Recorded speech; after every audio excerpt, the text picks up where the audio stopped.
gone live. We're in the green room still, as far as I Oh, can it tell. looks live for me. It Or looks are like we? it's recording 13 seconds in. That's so freaky because mine still says go live. We've got no idea what's happening with the tech this week. I'm just going to check on the LinkedIn Live. It has picked it up. We are live. It's just bring me. That's so weird. Well, let's hope it's recording. Well, then. So apologies, everyone, because I'm still in the green room, so it says to me.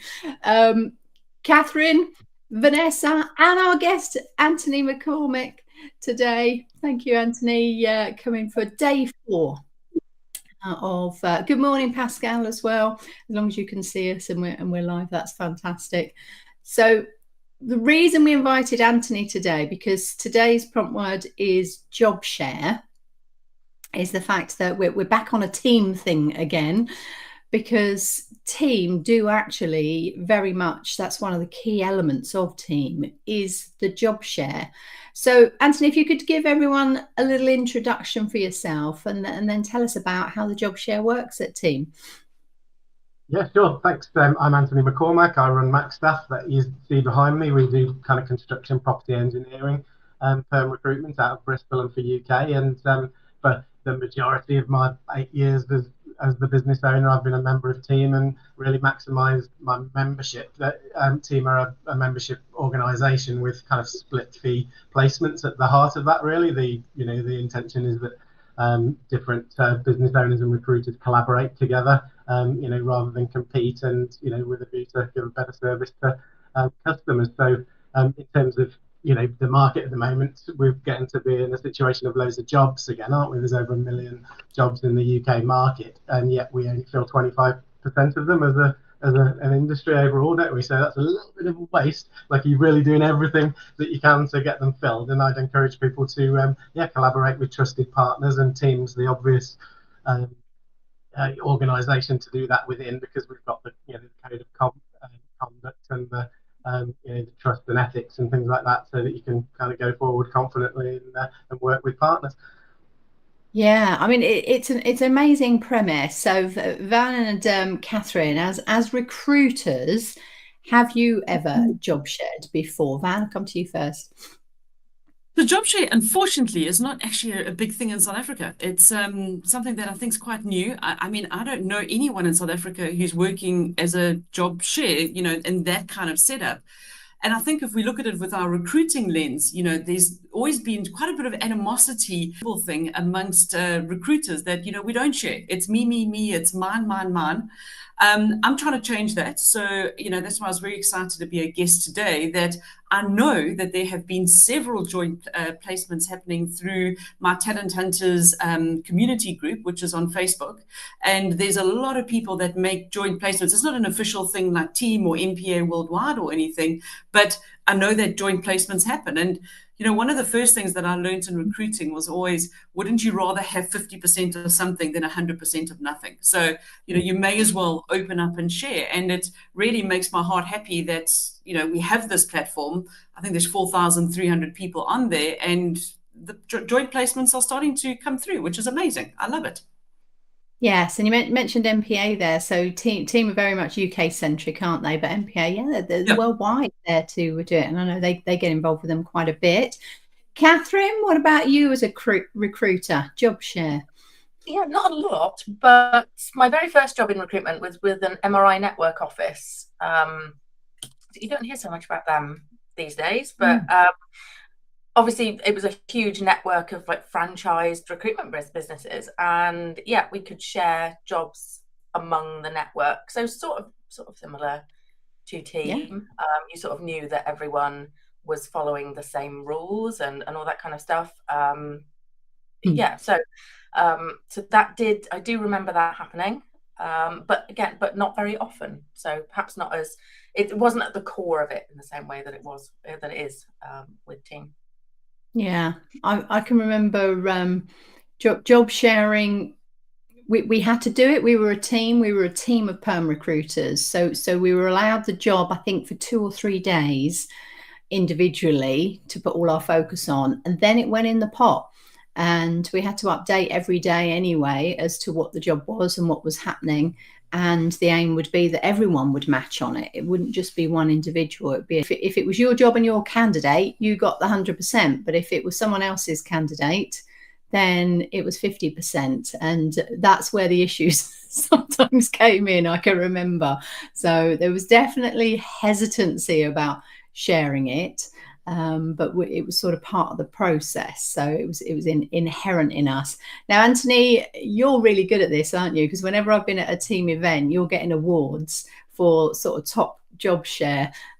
So tell us. Yeah, Candidate Stores like typically sponsor, haven't they, the quarterly award, and yeah, each time you do a shared deal, you get a ticket in the raffle. So yeah, I've been fortunate to win one of those the last couple of years anyway, because pays for the beers, doesn't it, at the conference, and allows me to put into the shout kind of charity fundraising as well, obviously, I hasten to add. But yeah, I've done over 100 split fee placements, stop counting after that, but collaborating with probably a dozen different members, and often as the sourcing side actually, rather than the job share. But if I'm encouraging a partner to share a job, I kind of sometimes use the metaphor of like jobs are like doors. You need the candidate to be the key to unlock the door to go through to the placement, and like you were saying, it's use or lose really with perm jobs, isn't it? If you don't get traction within the first couple of days, your chances of filling the job have declined massively. So job sharing members kind of use me for, or whatever good partners for different reasons. One is because the business owner is doing something else. Perhaps they've got a training or coaching consulting side to the business, and they kind of outsource the recruitment. Sometimes, like I've got a job on with a Birmingham member at the moment who have an aerospace engineering job in Bristol, and they're tapping into me for my local pipeline. Or sometimes the business has a different niche, like there's a sales and marketing specialist recruiter within team that are using me for their technical sales positions if it gets a bit kind of engineering-y, basically. So whatever's yin to yang, if you bring something different to the table to the member, then you're accessing a different candidate pool or just offering some different expertise. Or sometimes it's just a matter of that you've got complementary tools as well. So if I'm using kind of primarily LinkedIn and Indeed, I can come in and do something different to the perhaps the job only member has already done with job boards, etc. That's a good point, actually, isn't it? Because the tech can rack up. It can cost quite a bit. So if you are actually working with others, then you've got an opportunity to say, well, you have that one, I'll have that one. We'll be able to cover the both from there. And certainly we've got people on LI. So Jerry, thank you for your comment there saying, I agree with them, more recruiters are sharing. I'm doing this currently, so good on you, because unfortunately recruitment is a very competitive industry, and we do see it as that, and we've always tried to push the collaboration and the working together and actually making sure that we're seen as an industry that gets the job done. Now, I do have to come back to your 25% there. I think that's the average per agency, and it's not the industry as a whole filling 25%, i.e. we're only filling 1 in 4. I think we are filling the majority of roles. It's just that there's 2 or 3 agencies, or maybe 4, working on the role. So if you take it that way, only one person can fill it. So if there's 4 people working on it, that's a 25% fill rate overall. So 3 of them are 0, one's 100%. So yeah, we could do without the competition in that way. Let's work together, have one person dealing with the client. That makes it a lot easier for them. But yeah, no reason why you can't share. So we wanted to get into that discussion because we do think that there's opportunities there that people are missing. And it might be something that you've not considered before. Catherine, though, from Postwise today. So it could be that someone's going to put a job out there that they're working on, and another person could say, well, look, I've got a candidate for it. So be open for that. But what else might the job share post be today? Yeah, today's prompt actually just goes to show how many ways there are to interpret these a lot of the time. So obviously sharing jobs between us, splitting fees is a great angle, and especially following the team conference a couple of weeks ago, makes total sense to talk about that if you're a member of a team and you've had some success. But yeah, you might simply decide today to share a job, to talk about a job that you're recruiting for. Nice and simple, something that really, we're probably going to do reasonably often on LinkedIn. So it's an excuse to maybe think, how can I do this slightly differently?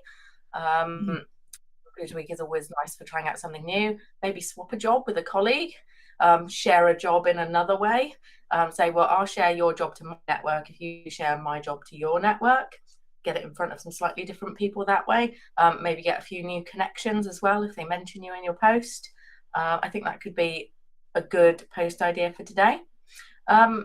Then also, before we came live, we were also talking about job share from the point of view of part-time staff, and how that's something that you don't really see very often in the world of recruitment. Is that something any of you have seen? Yeah, because 35 years ago, this was a focus for us.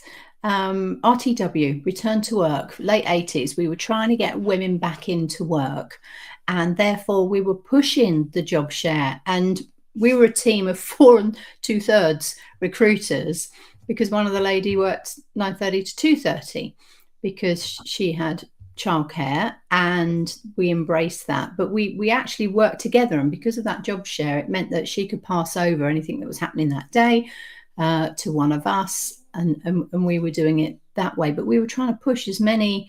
When companies were struggling to find someone, we were like, well, could 2 people do this job? And therefore you don't need all the skills. You can actually have a group, and it could still cover the full-time hours. It might be that's something that could work, or it might be that you've got 2 people on half-time. You're probably going to get more productivity out of them, and depending on how well they collaborate, it could actually be much more beneficial. So those type of options, are we actually considering those? Are we talking to them when we're consulting, taking the job?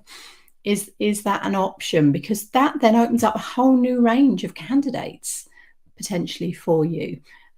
So from that point of view, I think it's definitely something that we should. So today's post could be an article on that. Maybe you go and curate something from somewhere talking about part-time working and job sharing, and use that. So I think that might be what I might do, actually, because I haven't got a job to share. So yeah, let's see if there is any actual interesting articles out there, and people doing it that it's working quite well. Anyone got any other ideas of what they're going to be sharing today? There was a company that I spoke with last week out of Ireland, and they are called Star Circle, and they are looking for just that. They're looking for part-time sources to join their team. So it's a couple of hours. It's not full-time work. I chatted to a lovely lady called Britta, B-R-I-T-A. And yeah, it was a really interesting discussion. It was almost like it was set up for people who have a few extra hours a day. Maybe they're not working full-time. Maybe they've just only got a few hours due to other commitments. And for me, it's the way forward. I mean, it's kind of something that we learned through COVID, isn't it? Is that, let's meet people with what they can give us. And instead of disregarding the skills because they don't tick every box, let's make a plan. I just wanted to touch on something around the job share for recruiters, because I'm sure there's a lot of recruiters listening to this and thinking, how do I get involved? How do I share jobs? I think one of the best ways to do this, and something that I've learned through my career, is if you were to become the subject matter expert in something. So I'm often perceived as the go-to tech, sourcer, and I get loads of people contacting me saying, Vanessa, I need someone in the tech space. Do I just know anyone in my network? And I think if you can position yourself as, that subject matter expert, whether it be in supply chain, finance, whatever it is, if people they're going to be very, excited to partner with someone who already has the network. So I think that that's a very, should I say, easy way to get into job sharing, is that if you have the network, then you will be able to fill roles a lot quicker going into partnership with other agencies. Yeah, I'd agree with that. And Anthony, are there people that you know of in team that you go, oh, I need to speak to that person? Yeah, exactly. Yeah, and it's networking within the network, isn't it? So to take that journey of known, trusted. So yeah, there's people that I know are good in certain areas that I tap up to straight away. But they've also accelerated the ability for newer members to get access to that information with the Team Exchange portal. So that's like almost like a job marketplace. So you can throw it out there, and various people can put their hand up to help. I was going to say as well for post suggestions as well, like to challenge people that when it comes to sharing a job, like it's easy to go robot mode and just do the same thing, isn't it? Like to post what we're given in terms of job boards and to use the standard template or whatever. But I think, and especially in this market when it's tough to source the right talent, that each job kind of deserves its own strategy really, and that the certain one's going to play better with certain job boards or with certain social media. So it's like, have I got all the information like to match the skills, but to sell the job and to manage the process as well? Like, but have I, how will I share it in terms of what style, what structure, where will I share it in terms of getting the most bang for the buck? And it's walking a bit of a line, like, because I try and write good ads. That's quite often what I come in and do differently to what's already been done. But it's like walking a tightrope between what's good copywriting, like a nice, sounding, feeling advert, and what works best for SEO, which can be quite clunky, can't it? So, I sometimes do two postings, one week, one the next week, or both at the same time, and do a bit of A/B testing. But do encourage people to think strategically about how to share the job rather than just bang it out there. And today's a great day to experiment, because you're going to get views, you're going to get comments and shares and likes and everything. So if you try something different and see if that works. I think Donovan's point, we talked about it in the green room here, saying around, I don't think it's just South Africa, to be honest. It's very much lack of trust amongst the industry, very much cloak and dagger. And unfortunately, that's how we are seen. So let's open our minds a little bit more this week. Think about opportunities that are there for you, and certainly reach out. And people that are doing Meet Your Recruiter, it might be someone on there, because then they've possibly heard this, and you can have the discussion. But if you see a job on there that someone's advertising and you've got a good candidate for it, reach out. Let's see, like we say. You never know. We'll finish with Van's point of 50% of something is better than 100% of nothing. So let's move forwards with the positives in that sense. Anthony, thank you so much for sharing your experience as well, to show that it can be done. And over 100 placements by doing this is amazing. So all those people are thinking, all those placements that I've missed out on that I didn't feel that I could have potentially filled. I know, it started off like I thought, that'll be the icing on the cake, nice Brucey bonus and whatever, but it's become like most of the cake, to be fair. And like, why not work together? It's good to collaborate. More satisfying, isn't it, than to be a lone wolf? Because I'm a solo, you're part of something. Is important in enjoying your job, isn't it? Yeah, definitely. Love that. Wonderful. So tomorrow it's open stage. We'll be here. It's the half year. Dum dum dum. Wow. Can we I know. So that opens up to anything that you want to say. So we'll be exploring some of those ideas. Use the hashtag Meet Your Recruiter. We've also got quite a lot going on at the moment, actually. 1 o'clock today, we've got the monster sessions, the last one of the details for the first quarter of the PESTLE analysis. So today there's a lot around the finance, the economics, the margins, markups, share schemes for people to stay. So anything and everything to do with figures with Marie Pegram there. So do come and join us on that. We've also got tomorrow. Van, do you want to give a shout out for what you're doing tomorrow?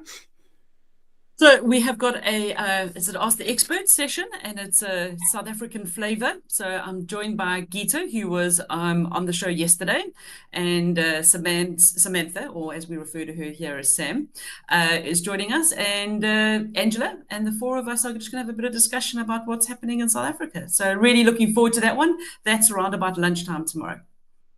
It is, yeah. So 11:45 tomorrow. You were close. We got a combination. So it's Ask the Coach tomorrow, and then in a couple of weeks in July we've got Meet the Expert. which is Dries de Costa, talking about AI and automation. So if that's your bag at the moment, and how recruiters can use that, then definitely come and see that from there. So I'm just trying to get all these links in, and it's suddenly got hundreds of links all together. I'm not sure what I've done there. And well done to Catherine, who started Meet Your Recruiter, because 505 followers is amazing. So well done, my friend. I'm proud of you. That's great. Every day. Thank you, everyone, for following. I mean, that is impressive for a hashtag, isn't it? Because when we started looking at different hashtags as to helping people, so many of them have got like less than 50 when you look. So to have over 500 is phenomenal. Well done, well done, well done. Right, we will see you all this time tomorrow morning. Yeah. Or 1 o'clock today. Bye-bye, everyone. See you later. Bye. Bye. Bye.